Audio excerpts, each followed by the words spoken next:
Welcome to the DSPN. John Walker wins the 1,500 metres gold medal at the Olympic Games. The All Blacks have won by 29 points tonight. The Devlin Sports Podcast Network. Righto, Sportos, here goes the DSPN. Marty, Devlin, Lachlan Waugh. Talking all the day's big sports stories. Special guests on the show today. Andrew Webster. Yeah, Warriors are in preseason training, so we catch up with the coach. Costo Costigan joins us. Is Laurie Daley the right man for the New South Wales Blues job? Blah, blah, blah, blah. Miles Davis all over everything sport, including the cricket. And more on that. We're going to play Glass Half Full, where we go through the Black Caps squad before the test team is named on Friday. Again, if you like what you're hearing and what you're seeing, then please, a little favour. Can you hit right now? It'd be good. Subscribe, like, share, follow, all of that. Leave us a comment. We'll try and get back to as many as possible. The DSPN YouTube channel is there as well. Longer form interviews. If you hit subscribe, we're trying to get to 2,000 subscribers before this weekend. That would be amazing. Thank you so much for that. We begin the show the same way every day. We live in an amazing, amazing world, and it's wasted on the crappiest generation of just spoiled idiots. Brilliant. Just brilliant news for Joseph Parker, with the former WBO champion confirmed for another shot at the heavyweight title, this time versus the reigning champ, Briton Daniel Dubois, and that happens next February in Saudi. Now, yes, there is a stupidly excessive number of official and unofficial world title belts out there on offer. Dubois holds the IBF version. There's also the WBA, keep up with this, WBC, IBO, WBO, if I haven't forgotten any or if a new one hasn't been minted in the last day or so that we've all missed. What we do know for sure, though, is that Dubois is legit. He cleaned up Anthony Joshua last September. Joshua, if you remember, was the bloke who beat Joseph in a unanimous points decision in Cardiff almost 6 years ago. Dubois, alongside Usyk and Tyson Fury, would, I guess, be most people's top three in the division. So what I'm saying is this fight is probably, alongside the Joshua bout, the biggest of Parker's career. And he absolutely deserves his shot because he's earned it. 2 years ago, Joseph was knocked out by Joe Joyce, and that looked it. He looked done. But 5 consecutive wins since then, including impressive victories over Deontay Wilder and Big Bang Zhang, restored both his reputation and ranking. The biggest change happened after linking up with Irish trainer Andy Lee, a close friend of Tyson Fury's. Joseph appeared reborn against Wilder, executing a near-perfect fight plan, and that win making the whole division sit up and recognise the threat he still is. The great thing about the big boppers of heavyweight boxing is all it takes is one king hit to win any fight. One big punch, one clean hit can crown a new champion. And that's exactly what Joseph Parker will be banking on. Bring that chin over here, Mr. Dubois. JP has another crack at immortality. It's a massive lifetime opportunity. And if he wins, he not only creates heavyweight boxing history, he cements himself as a permanent part of it. The NRL season 2025 kicks off in Las Vegas. Sunday, 1 p.m. New Zealand time, Warriors against Canberra. That's the first match up. So it's just under 3 months away. The team is already in pre-season training, and Coach Andrew Webster joins us. Thank you so much and welcome to the show, mate. No, pleasure. Thanks for having me. So what have you got them out there doing, and for how long does this go? Do they break at Christmas? When do you actually start kind of, I suppose, your full-on preparation? Well, there's a lot of, first thing is a lot of running. It's very hard. We break it down. We physically want to get them ready, and that's what they're in the process. And that's getting bigger, stronger in the gym, as well as getting faster, and then obviously getting fitter. So it's very hard at this stage, but we're also building our fundamentals, and we've got them now just started doing some 13v13. So we've got 2.5 weeks before Christmas, and going to give them a real opportunity to go away for 2 weeks of Christmas break with a real understanding of where they've got to return and what we're focusing on. So when they return from Christmas, there's, I suppose, measurements, there are standards, there are times, or they have to meet all of those? Yeah, so they had to meet them day one of pre-season, which is 5 weeks ago for our younger players and 3 weeks ago for our senior players. So they're right in the thick of a big training block, and they had to meet those requirements then. And then you're right, they'll have to meet those standards after Christmas as well. So I want them to enjoy their break and get away from training. But it's more of a mental break than a physical one, because they've just got to keep ticking over. Well, it might sound like a dumb question, but how much fitter, faster, stronger can they get? I mean, when you look at the players and all the teams, they are already at a level. I mean, is it just minute adjustments? Yeah, it is. It's more like, how do you build it so it's more relatable to the game. I think that's what we learn every year. Like, we get better at simulating drills to make them faster and fitter that relate to the actual competition. I think, like, if you look at gym programs from 10 years ago or even 5 years ago, it's changed dramatically, but the force these guys generate when they make impact is so fierce. I think they're doing a really good job to keep players safe, as well as being able to generate the power to break a tackle. So, I think each year it's not big margins, but they're enough that in 5 years' time it really hits you in the face how long we've come. But yeah, you just don't want to be left behind, and you've got to get quite creative without complicating it. It's the age-old adage, isn't it, that every team gets better. And so, I mean, this is part of your job, I suppose, is to sit there at the end of the season and figure it out, isn't it? Because, 3 normally drop out of the 8, and there's a big log jam of teams, including ours, that want to get back into that 8. Yeah. I mean, that's the thing. You have a real honest look at yourselves, even if you're successful or if you're not in the season. And obviously, we weren't where we wanted to be, so we've had a really good look. Really important that we make sure what did work and what were we good at, so we don't just throw that away as well. And the hard thing about pre-season training is you only compare against yourself or your previous experiences. So, say you might have worked at another club or another pre-season, and it's pretty hard because you haven't lost a competition game. You're not playing anyone else, so you're really only competing against yourselves at the moment and each other at training. So it's hard to get a gauge on what the rest of the NRL is doing. But I think it's important that you've got standards, and if you're making those standards, then you're happy, and if you're not, then you've got to lift. From 16 wins to 9 wins and 1 draw, what did that dropping out teach you more than anything else, just in terms of the amount of wins? I think we didn't turn the close games into victories, which one I think would have given us a whole heap of confidence, which maybe would have turned another couple of fixtures into wins. I think we definitely lost confidence because of the result rather than the way we lost. But yeah, I think, look, there's lots of things. If we hadn't made the 8, snuck in the 8, I think we all would have been honest that we weren't the same team or we weren't as good. But I think there's lots of things that we're still elite at in the NRL. But there's lots of things we're not, and those aren't good enough to compete. So the margin's small between being a good side and not for us, I feel. But we're not taking anything for granted. Like, we're not assuming we're going to turn up and just, no, we'll fix it, we'll be okay. We're really chasing those big gains to get back in that 8. Do you feel that you were a better coach at the end of last season than you were the season before, and if so, how? Well, I'm definitely a better coach because of the experiences. I mean, everything was not rosy in year 1 by any means, but when you're winning, the plan is to learn whilst winning, but we all know you learn a lot from losing. So I'm definitely a better coach. I mean, in a year experience, I've had a million different scenarios being thrown at me that I didn't get in year 1. So therefore, if I face those challenges again, I know what to do. Still really proud of a lot of ways we handled things and the way I did personally. But there's things I definitely know I didn't do as well as I would have liked, or if I had hindsight, I thought, when that situation comes next time, I know how to deal with it. Can you tell us any of those, or would you rather keep them in-house? Oh, no, I just think there was a stage.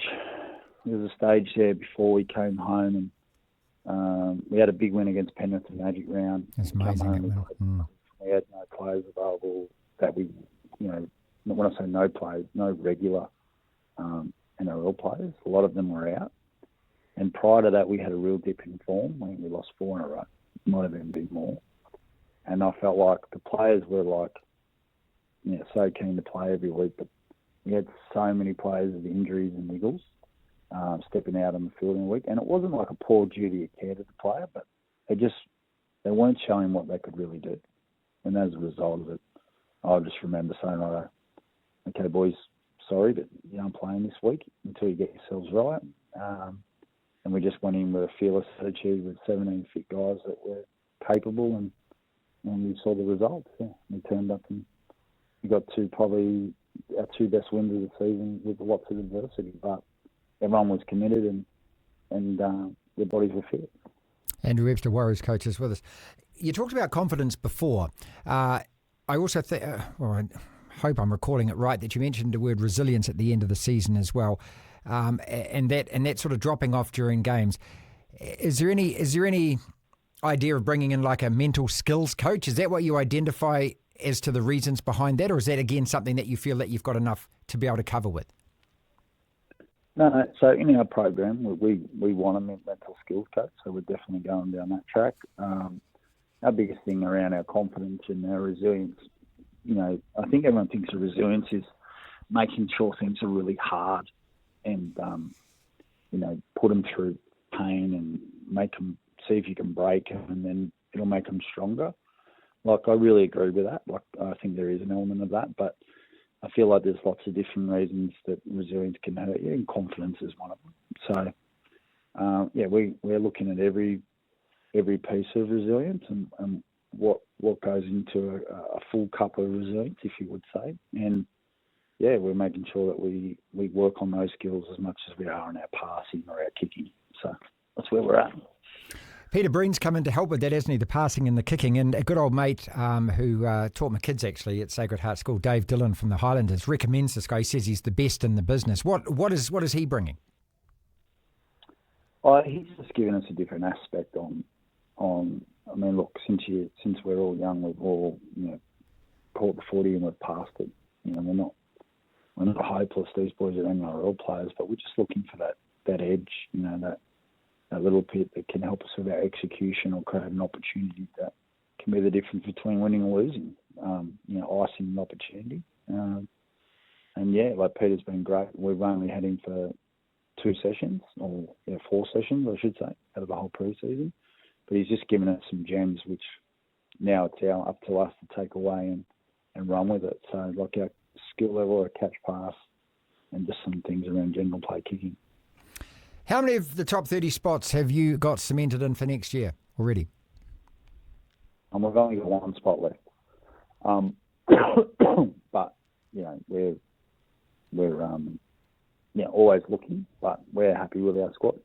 And that could change, We saw with Marcelo Montoya, he just had twins. He wanted to go home to Sydney, and we gave him permission to do so. So, it just moves all the time. And the way the squad looks right now might not be identically that come round 1, but we're not out actively looking for players at this stage. We're happy. You don't think that you need to improve the squad, or that you can improve the squad? You're just more than happy with what you've got? Well, like, the thing about it is, I think we've got a forward pack, if I go into detail, that can win the comp at any club. I mean, we've got 4 really good halfbacks with great depth. I feel like those 4 guys need to step up and take the reins. So I'm happy with who we've got, and I'm confident that they can do that. I think our outside backs, are really brave, carry the football well. Is there things they've got to work on? Of course, but I think their contribution is really big each week. But the big thing is, can we bring it all together? And that, just because I like it on paper, I think we've got potential, doesn't mean we're going to do it. That's the difference. Like, how do we transition it?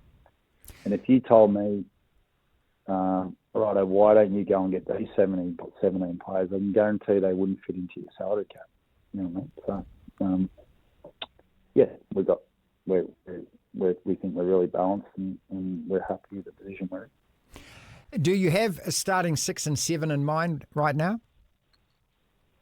No. Well, yes and no. I mean, I think there's guys that showed us last year of what they're about, and I feel like we've all got that in our head, either that memory or that moment or that 3 or 4 weeks where they were really good, or 3 or 4 weeks when they need to work on it. So, but yeah, it's an open opportunity, for everyone, for those 4.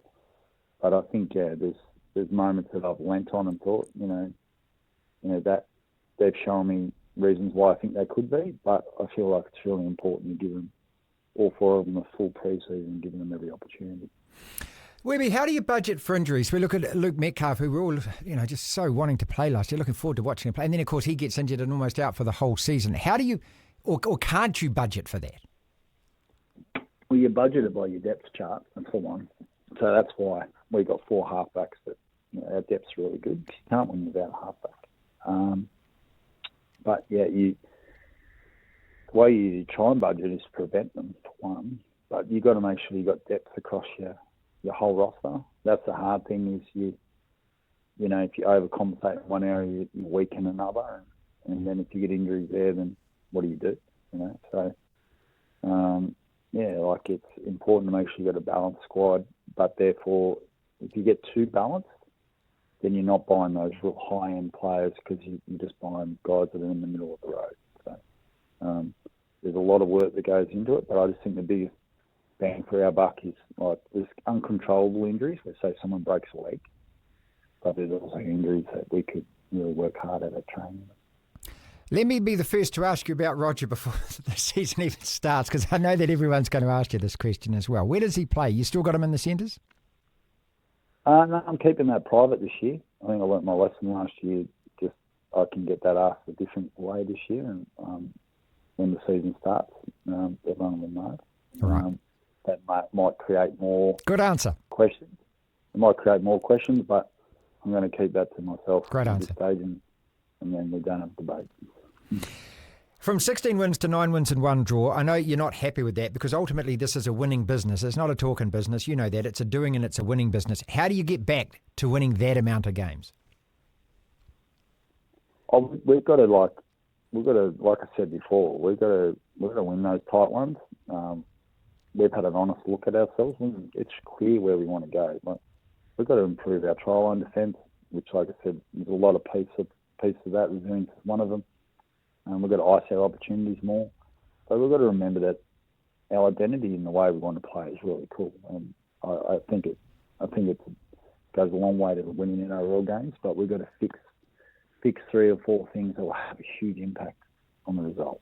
And there's lots that goes into it, but we don't have to complicate it.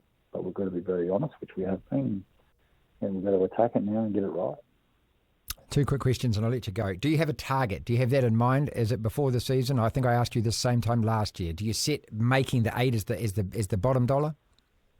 Yeah, I think you asked me 2 years ago as well. Probably did actually. Yeah. No, I get it asked this time of year, and it's a great question. Like it's just to win the comp, mate. And when you ask me next year, it'll be the same thing. But you've got to make the 8 to give yourself a chance. And I think you've got a better chance if you're in the top 4. But we're not going to sit around a campfire and let's goal set make the top 8. We're 100% trying to win the comp. So, we're not adding pressure to ourselves, because I think you add pressure to yourself, you make that a goal this year or next year. Like, it's a goal every year, so it's no pressure. It's just part of it. Finally, is Vegas a distraction or an attraction? Well, it's only a distraction if we make it. I think if we handle it really well and enjoy it, but remember we're going there to get the 2 points, I think we're just giving our fans and our players, our whole club, we're putting them on the map. We're giving everyone we get to be part of opening the competition in America on the biggest stage, an amazing stadium. I think that's something we should really hold important to us. And then to go there and not perform well, then that would be just not good. So, the big thing for me is it's a lot of responsibility and we should be excited about it. And I think it's great for our club, but it's only a distraction if we make it one. Thank you so very much for giving us so much time. Awesome. Absolutely. Thank you.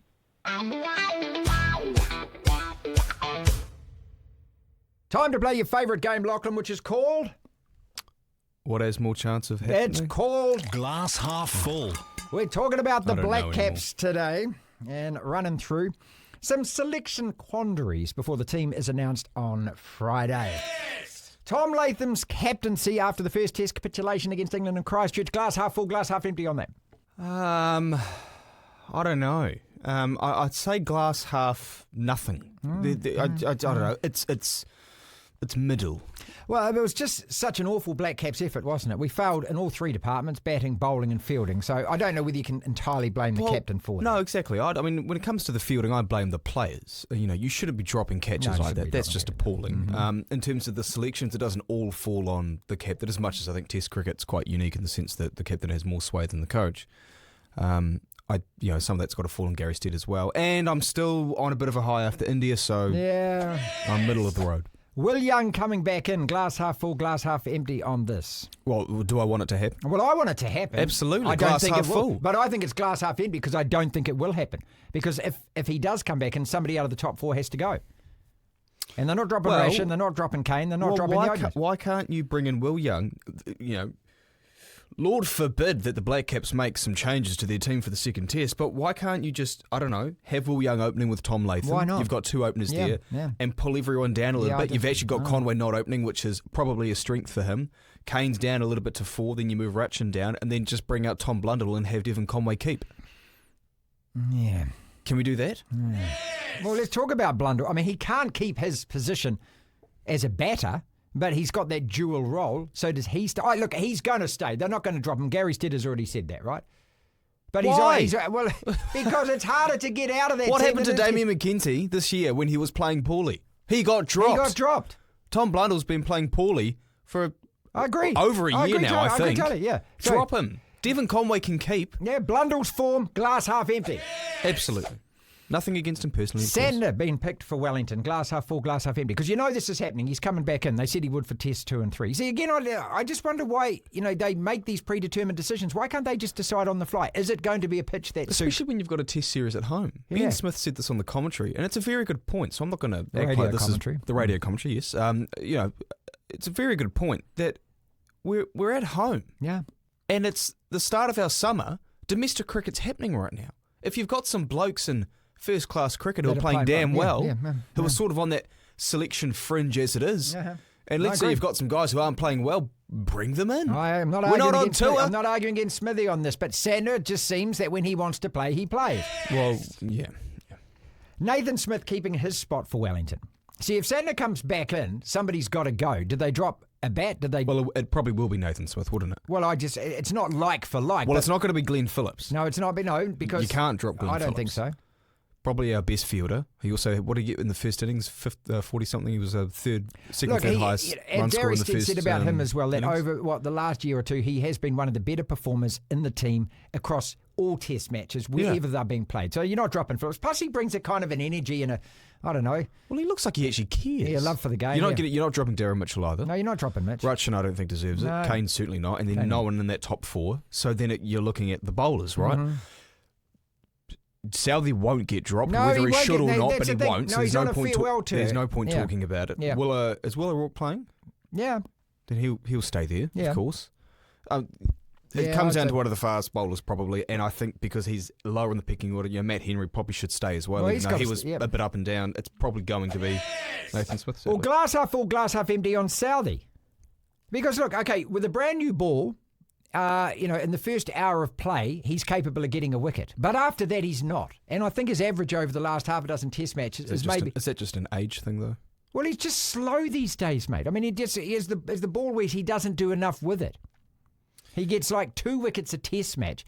He's not going to get to 400 unless something extraordinary happens in the next 2. He's been a fantastic servant for New Zealand cricket, but certainly, this is a professional sport. The best guy plays, doesn't he? Not the guy who's your best friend. Well, absolutely. But he'll stay and play. Yeah. Sports never been, it's wonderful to sit there and say that. There's some sports where it is that.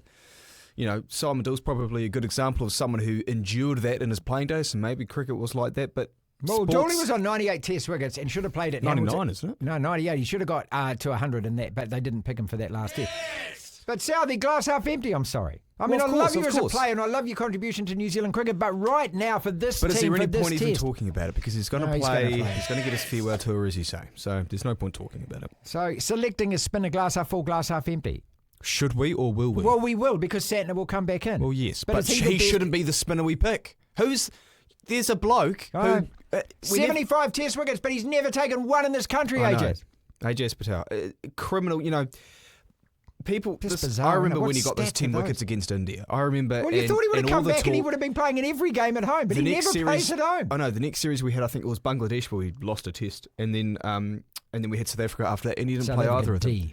Yeah, this was a couple of years ago now, and all the talk was, well, we've got pitches that don't suit spinners and whatnot. Well, I'm pretty sure Australia. Can I correct you on that? Actually, as a matter of fact, South Africa was at the beginning of this year. No, I'm talking about a different year. I'm talking about after he got the 10 wickets against India. Right. We had Bangladesh in a test series, and then we had South Africa. So that was start of 2022.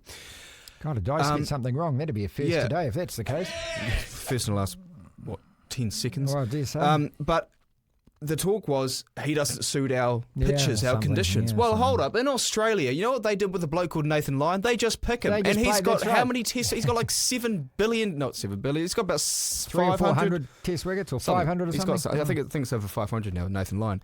And they still play him, and they get results out of him. Why don't we just do that with a bloke called AJs who's been damn good for us? Glass half full, glass half totally empty. shafted. Kane Williamson. Yeah. Well, glass half full. He got almost 150 runs in Christchurch. Cool, we lost. Yeah, but he came back from injury. And he didn't play in India, and we won. Yeah, but he's our best player. Is he? Yes, without a doubt. He got 93 in the first innings, mate. But we lost. Coming back from injury. Well, that's not his fault. He contributed. Can I bring one thing up? Oh, here we go. One thing that you've done a number of times is you... I don't know if criticise is the right word, but you bring up Brendan McCullum with an innings he got, I think, against, was it Australia? Oh, the fastest century, yeah. and we lost. Now, one thing you always bring up is that, that's all well and fine, but we lost. Yeah. I'm using the same logic on you, and you're actually taking the other side of the fence here. I just refuse to celebrate McCullum's record because we lost a game that we needed to bat time in that game, and so I thought it was... hold up, it's a little bit different, but the bones of the argument apply to this first test. Kane got all these runs, but you're saying, but it doesn't matter. We might have lost, but it doesn't matter. Well, hold up. Why are you sticking it to Baz, but you're not sticking it to Kane? Nothing against. I love Kane. Because he's coaching them. Glass half full, glass half empty. How good are England? They're good, but they let themselves down. They shoot themselves in the foot, and they've been doing it ever since Brendan McCullum took over as coach. They'll have spurts where they look spectacular and unbeatable, and then they'll have moments where they look appalling in terms of their game management.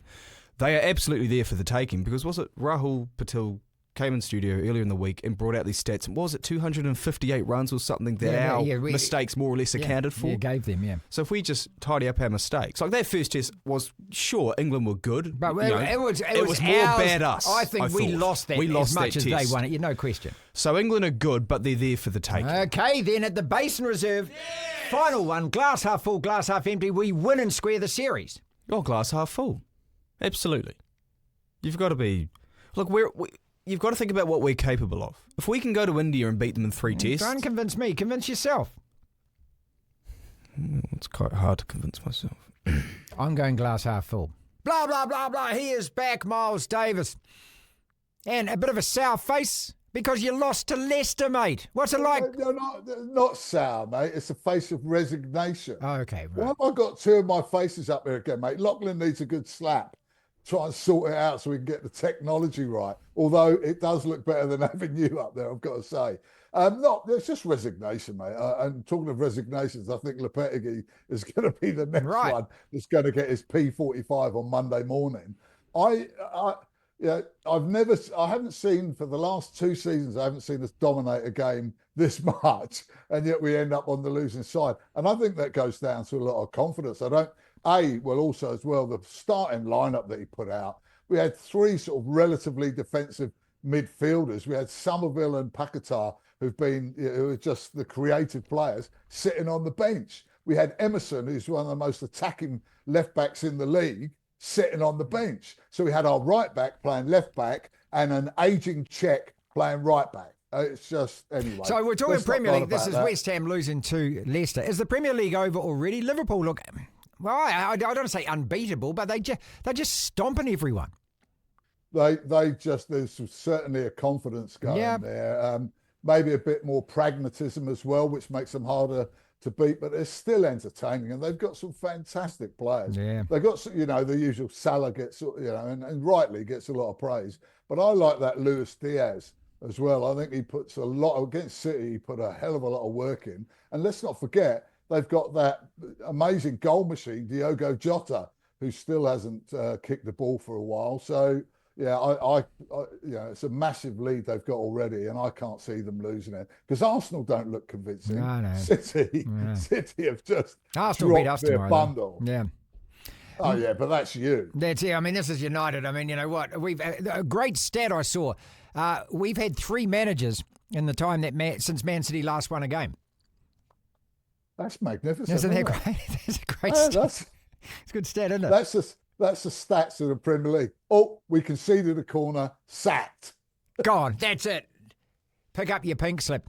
First cricket test at Christchurch. You did say that England would they'd lose one and one would probably get rained out. Well, you've already won one. I didn't say we'd lose one. I said we'd draw one. Okay. Well, did you deserve to win that one, or did the Black Caps contrive to lose it? I think if you look at the scoreboard, I think you got a damn good pounding on your freckle. Apart from that, but to be honest, I mean, it's one of the beautiful things about Test cricket, especially when you win, is the way that the ups and downs over 5 days. I mean, you look at it on that first day when you're about 200 odd for 3. Yeah, I'm thinking, cool, this could be painful. Then we get you for 348, which is not the worst. It's not a bad score. Then we're 71 for 4, and you think, hello, then we put on about 250 for the loss of 1 wicket. And then after that, it really was, England basically dominated. And 8 wickets is a thrashing. Yeah, it is a thrashing, yeah. And that was helped. It was only that smaller margin because of the fact that you got your tail enders got a few runs. Mitchell please. It was only that big a bloody margin because we gave you about 250 runs because we couldn't catch it. Well, normally we can. I mean, that was perfect storm for us. Couldn't bat, couldn't field, couldn't catch. Yeah, I didn't say you couldn't bat. I think there was a couple of your boys that stood up for it. I mean, 3 wickets away. There's some soft dismissals there. Come on. But the thing is, mate, can you remember when you you wouldn't because you're a Raspberry Ripple. You can't even hold a bat. Or you wouldn't. That's true. I can't play cricket, man. But when you're playing cricket as a kid, they go catches, win matches. Yeah. You think, oh yeah, very funny thing. But it is so true. And I've always rated the Black Caps as one of the best fielding sides in the world. It's been a strength. And to see them drop that many, I don't think they'll do the same in Hamilton. Wellington. But we'll have to, Wellington and Hamilton. Sorry, Wellington first. Granddad's talking about trying to drag us up to Hamilton. But anyway, carry on. Well, this test at the Basin Reserve, there's only so long you can ride the euphoria of a series win in India. This is what professional sport does. Time to move on. Time to forget that. We've got to win this test match. You can only rest on that for so long, can't you? Yeah. But, I mean, it's going to go down in the annals of history. Yes. I don't know whether that's a hangover from it, but you look at the way that India responded. Yeah. After being done 3-0 at home, they've gone and whopped the Aussies That's right. over there. So, I think it's really competitive at the moment, Test cricket with the top 5 or 6 sides. Even the West Indies are starting to come back in. That's a good sign. South Africa have got a strong side as well. If you consider the fact that South Africa are bolstering, 4 or 5 sides elsewhere. True, including yours. Yeah, including ours and yours. Mm-hmm. Maybe not so much now. Have you got any in your side at the moment? I'm trying to think. Because Wagner's gone, isn't he? Watling's gone. Yeah, I think Glenn Phillips. Yeah, and the new guy Jacobs, who's been called up by the IPL, is South African as well. So that's something to hang a hat on if he does get a bat there. I want to talk about Sevu Reece as well, mate, because this story plastered all over the national news media yesterday. This is twice now that he's escaped conviction. One for a domestic assault on a former partner. Then he got shuffled down to the Crusaders to change his life, of course, and then now he's involved in another drunken, and I'll say a violent incident because it did involve smashing a car through a garage. It's a pretty kind of violent act. A discharge without conviction again. Are you comfortable with this? Because I'm not. I think if you get discharged without conviction once because you're an All Black, which is obviously what it was, then that's your get out of jail free card, right? I'm talking Monopoly here for you younger viewers. To do it again, I would say no. And I reckon that should actually be brought. If you're stupid enough to do it again, well, then that should actually count. Shouldn't it? Well, mate, if it was you or I, we'd probably be in a slammer by now. There's definitely some sort of protective cloak around the All Blacks. And I can remember 20 years ago, you'll remember it really well, when a certain All Black got done for domestic abuse as well, but was let off by the judge. And I actually remember Steve Chu was the CEO at the time, and I was interviewing him when I was on Radio Pacific. And he said, you know what? And I kept pushing him on it. I said, what about all the other All Blacks who are getting tiled with the same brush and everyone's wondering who it is. Wouldn't it be better just to front up and say, look, I've made a mistake, do a campaign for sort of, against domestic violence and all that. Yeah, use no, celebrity the for judge good. knows better than you, you or I, Miles. I went, so it's not true then, the rumours that the judge has got season tickets for the All Blacks for the next 5 years and Stu lost his rag. I'm going to sue you if you carry on like that. So maybe he did have it. I don't know. But how many times can you get away with that? Yeah. Like how many times? I think New Zealand's got a right to be outraged about it. Let's finish on FIFA if you want to talk about outrage, mate. So they've signed a deal with the Saudis to give them the 2034 FIFA World Cup. We all knew that was coming. It's the little side agreement that they've signed, which basically says we're going to look the other way about the human rights abuses. We're not going to recognise anything to do with homosexuality or trans rights. I mean, FIFA's big on this, remember? I mean, this is one of their big pillars that they stand upon. Here is a chance. I know that I don't like sport and politics to mix too much, but I think with an organisation like that, with the power that they have and the ability to sway opinion and also to lead opinion, I think this is a massive letdown from Infantino. And it is all about the cash. We know that. It's rotten, isn't it? It's rotten to the core, but as you say, we've known it for ages. And I love the way they say that Saudi is only a medium risk, for human rights. And the best thing is, can you imagine it? He's going over, you mentioned gay rights and homosexuality. Wasn't Infantino the one that sat there and said, I feel gay? Yes, he did. At the last World Cup, yeah. He did. That's exactly right. You'll see him flying off the tallest building in Riyadh as he does it. It's a joke. But I mean, the same as with Qatar when they got the World Cup. They just bribed their way into it. I mean, there were immigrant workers dying left, right and centre. Thousands of them. There's no such thing. And what's going to happen when it comes to getting on the old sherbets while you're over there? No, I mean, the Saudis, they built a King Fahd's highway to Bahrain and they all belt down there for the weekend so they can go wassailing, drinking, womanising, and then go back and be good Muslims for the rest of the week. DSPN. Wrapping up the show today with more Rugby League. Jason Costo Costigan joins us. Welcome back, mate. He used to call the Warriors, did it for 10 years. I heard you on the weekend during the Fiji Nines. We had some fun. Bulavanaka to your Fijian audience. Marty, good afternoon to you. Good afternoon, everybody. Look, I had a terrific time. No carver bowl for Costo on this occasion, but look, I've been there a number of times now, and with Josie Majors, the former Fijian women's captain, in the box with me. And look, we had a great time, and congratulations to all involved. And great to see some teams from New Zealand, Australia, Fiji, and even Vanuatu, and Papakura and the ladies flying the flag for South Auckland, winning the women's tournament. Well, look, Rugby League, as I said to Webby, is 3 months away. 2nd of March, we get a kick-off in Vegas. And we had the Warriors coach on today. I'll ask you about that in a second. First and foremost, your reaction to Laurie Daley being re-signed as the Blues coach. Is that the right move for New South Wales? Well, I'm not going to compare myself to Wayne Bennett, but I will tell you and your audience this. The super coach himself used to say, that's New South Wales' problem. And I'm going to replicate that ethos and saying, look, it's a New South Wales issue. I don't care if Donald Duck coaches New South Wales, but I will say this. Yeah, I will say this because Fred and Wilma could be listening. The Flintstones, they could coach the team. I don't really care. We don't give a rat's north of the okay. Well, look, let me just remind you for a second. Who won the series? Who was up a game and bottled it? Struck match, Marty. Struck match, mate. Something that, it's hard for some people to get their head around. But I will say this. Michael Maguire obviously vacated the job to go to the Broncos. The problem for New South Wales, I will say this, is that they don't have a pool of people in their former Origin greats because, you know what? The former Origin greats, which is a big deal in Queensland, isn't such a big deal in New South Wales. You keep writing the script and it's just, mate, we're just tired of hearing it. Oh, the Queensland thing means more. It doesn't mean more when you lose, mate. Listen here, Roger Ramjet. I want to tell you this. Most of your audience don't cheer for the Cockroaches. No, don't. Just remember who you're. So mate. But also, New Zealand loves an underdog, mate, and New South Wales have been underdogs for a long period of time. To go up there to Brisbane and to smack you up like that, home court, it meant nothing, mate.